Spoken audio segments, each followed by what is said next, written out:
What's up, everybody? Welcome back to Horsepower Obsessed. Thank you so much for pressing play. Today we have two different topics to cover with the C8 Corvette Z06. The first one is going to be the dual clutch transmission and how GM changed it to specifically handle the power and everything that the Z06 offers. The second one is going to be a question that is on a lot of people's minds. I've gotten this question a lot in the comments, and that is, what are the real differences between the Z06 and the Z07 packaged car, and which one should you buy and why?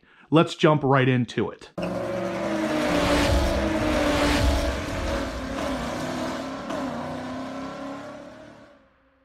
Alright guys, so as you all know by now, the Z06 has been announced. It has been teased by GM. We have seen a lot that this car is going to offer us, but there's still some information missing, and some of it gets cleared up in today's video. Thanks to the guys over at the Mid-Engine Corvette forum, they pulled some information from a different YouTuber's video. If you guys aren't familiar with Eddie X, he used to do some videos with Vehicle Virgins. He has since split off on his own, and he was lucky enough to get a ride in the C8 Corvette Z06, and he got some time talking to one of the engineers there, and they answered one of the more important questions on everybody's mind. There are a lot of questions to be asked at this point, a lot of things that have not been clarified in videos just yet, like Nürburgring time, top speed of the C8 Corvette Z06, and of course that big one, price. But today we do get an answer of some kind from Eddie X's video, as well as the guys over at the Mid-Engine Corvette forum, and that is the transmission. One of the bigger questions on my mind whenever they were talking about the C8 Corvette Z06 and the fact that it was going to make more power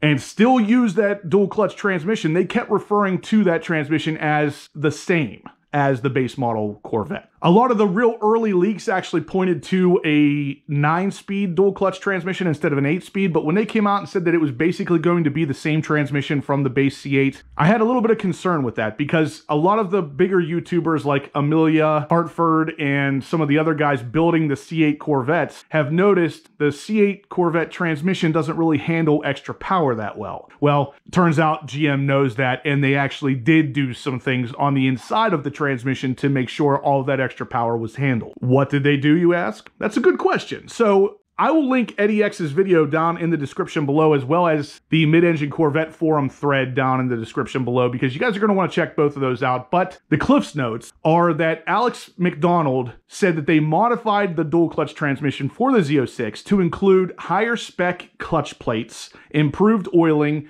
deeper sump, and improved pickup. So basically, yeah, it's handling more horsepower, and of course it's going to do it without braking, and that's the best part. That is the greatest bit of information. Like I said though, guys, the links will be in the description down below if you want to check out any of this transmission talk for yourselves. And while you're down there in the description, guys, if you could please go ahead, smash that thumbs up button, let me know you're liking the content, let YouTube know you're liking it, so we can kind of break their algorithm and make sure that this video gets delivered to as many other automotive enthusiasts as possible. I would greatly appreciate it. Also hit that subscribe button so you don't miss any future videos like this one. The next bit of information comes to us from our friends over at the CorvetteBlogger.com, and that is going to be that General Motors is going to most likely offer the C8 Corvette Z06's LT6 V8 as a crate engine. I know it's not necessarily directly Z06 related, but it is pretty cool still that General Motors is still looking at offering this as a crate engine. So coming soon to a Ford near you is going to be the Z06 LT6 engine, and that is friggin' awesome. I love that kind of stuff, guys. Again, links in the description down below, the CorvetteBlogger.com article. You're definitely going to want to read through it. It is pretty interesting. Real quick though, guys, before we continue, I just wanted to mention that I have gotten my new shirts in at my store. If you want to check them out down below, I have black and gray in both the C8 Corvette shirt as well as the C7 ZR1 or Save the Manual shirt. Definitely check it out. It will be linked in the description down below. Any of the purchases you make there on my store obviously greatly supports the channel, and I would greatly appreciate it. Now next, guys, we are going to move on to a topic that has come up in the comment section multiple times. I keep asking the same kind of poll style question. Do you want the Z06 or do you want the Z07? And a lot of people don't seem to quite understand what the differences are and why you might want one versus the other depending on your particular driving style. So we're going to dive into some of the things that GM has actually physically told us about the differences between Z06 and Z07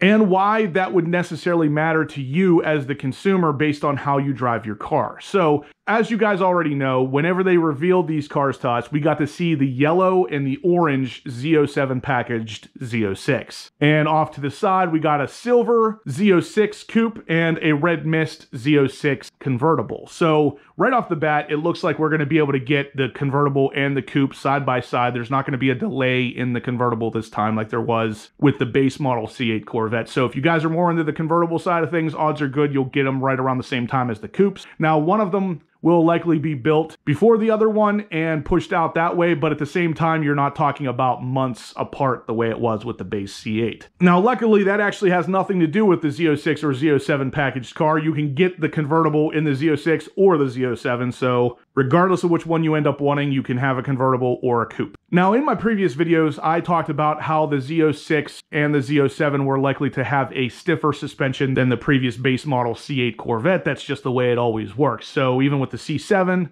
the Z06 had a stiffer suspension, and then the Z07 was even stiffer then. So the C8 Corvette is no different. We get some confirmation today again from the guys over at the midenginecorvetteforum.com, picked through some articles and found something from Motor Trend that is talking about the Z06 and the fact that it is going to be 35% stiffer than the Z51 model. So the Z51 is, of course, the base model track-ready car, and the Z06 is going to be 35% stiffer than that. Now, they also talked about the fact that the Z07 does have a stiffer ride than the Z06, but it is quoted to not be that much more stiff than the Z06. That's pretty interesting because with the C7 Corvette, the Z07 package was significantly stiffer than the base Z06. With the C8, it appears that they don't have to go quite as much stiffer to get the same kind of performance out of it, but at the end of the day, you're still talking about 35% stiffer than the Z51 C8, so my guess is probably somewhere around 40 to 43% stiffer with the Z07 package car, which is still going to be pretty stiff. Now, the midenginecorvetteforum.com thread starts off with the first percentage of ride stiffness over the Z51 that I have ever seen. Perhaps in the plethora of new articles, I just missed it. What Motor Trend is saying in this article is that when one compared the ride stiffness of the standard Z06 to the Z51,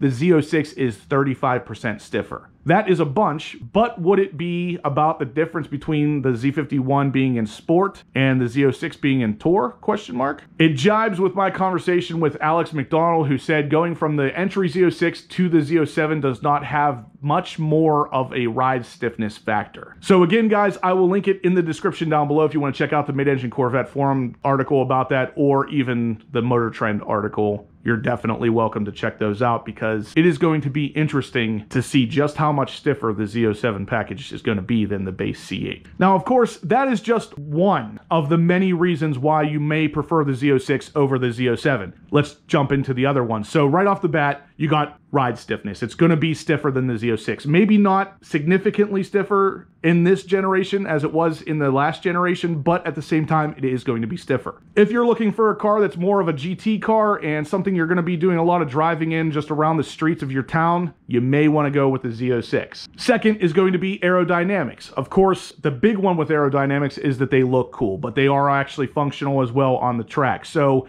do you want the look of the Z07 package? Do you want the performance of that Z07 package on the track? If you're never going to take the car to the track, but you still want the look, of course, you still have the option of getting that Z07, but the base Z06 is not going to come with that Z07 style wing. At least not based on what I have been reading. Now, of course, you can always add it aftermarket if that's what you really wanted to do, assuming someone makes a wing that looks like that, but we're talking about just the cars specifically at this point. As of right now, the visualizer does not allow you to add carbon fiber wheels to the base C8 Z06 without adding the Z07 package. Assuming that doesn't change, that means that you also cannot get the carbon fiber wheels on your base Z06. You would have to get the Z07 package to get carbon fiber wheels if that's something you're interested in. Now, otherwise, the aero looks pretty similar. The front splitter and the side skirts look the same, other than the front dive planes that you would get with the Z07 package as well. That is something else that you would not get on the Z06, but otherwise the aero kit at the bottom of the car is the same. With the C7 Corvette generation, the Z06 was not able to get carbon ceramic rotors, at least for the first couple years, without selecting that Z07 package. That is different this time around, so you can get the carbon ceramic rotors on your base Z06 without selecting the Z07 package. So basically, we're going to sum this all up. with the Z07 package car, you get better aero, which is of course going to give you better track performance. You get better wheel options with the carbon fiber wheel offerings. You get better tires with the Z07 package. You're going to get those Sport Cup 2Rs, which is of course going to add better track performance again. You also get stiffer spring rates. They are going to be stiffer than the already 35% stiffer than the base Z51 Z06 car. Which one should you get? Well, it comes down to personal preference for the most part, but if you do not plan on ever tracking this car, then of course the Z06 is going to be your best bet, and honestly, maybe even the base C8 Corvette. The Z06 is really going to be built for more of a track performance type situation, and the Z07 takes the track performance of the Z06 to another level. And of course, this is all just what GM advertises this car as. If you want to get the Z07 and just drive it around on the street, you absolutely can. But can you live with the 40%, possibly more stiffer suspension over the base C8 Corvette? Totally up to you, of course, but I'm just offering my opinions here. Now, with the C7 Corvette Z06 I used to have, that was a Z07 package car as well. It definitely rode stiffer than the base Stingray, but at the same time, I loved it. I am in a mindset that a sports car is supposed to ride like a sports car. It's not necessarily supposed to be a cushy ride, but at the same time, I love the way that that car handled itself. It was very planted and it was very ready to go at the drop of a hat. So for me, I will be getting the Z06 with the Z07 package, and I will put it on the track, but it will not be there very often. It will be more of a hobby than a living, but I am definitely getting that Z07, and should you, at the end of the day, that is going to be your personal preference. I just wanted to make it very clear what the differences were going to be here and why you may want to consider one over the other. Now, again, guys, just kind of clarifying all this, if you get the Z06, you are getting an amazing car. Do not get me wrong. The Z06 looks fantastic, but with that Z07 package, it really just bumps it up to the next level and just takes that sportiness and dials it up to 11, and I freaking love it. Cliff's notes, the Z06 is 35% stiffer than the Z51 C8 Corvette. The Z07 package is likely to be even more than that, so probably more like 40 or 42% stiffer. So do you want a stiff riding car, or do you want the one that is somewhere in the middle? You are going to have the option for lighter wheels and better tires with the Z07. That's ultimately the question here, guys. How do you want this thing to ride? What do you want it to do? And at the end of the day, how do you want it to look? Those are the three questions you want to ask yourself before ordering a Z06 and whether or not you should get that Z07 package car. But guys, that's going to be it for today's video. If you liked what you saw, please smash that thumbs up button. Let me know you're liking it so we can break YouTube's algorithm and get this out to as many other Z06 fans out there as possible. If you guys haven't subscribed yet, please do. I'm going to have loads of C8 Corvette Z06 information like this coming you're not going to want to miss. And as always, guys, I will catch you in the next upload.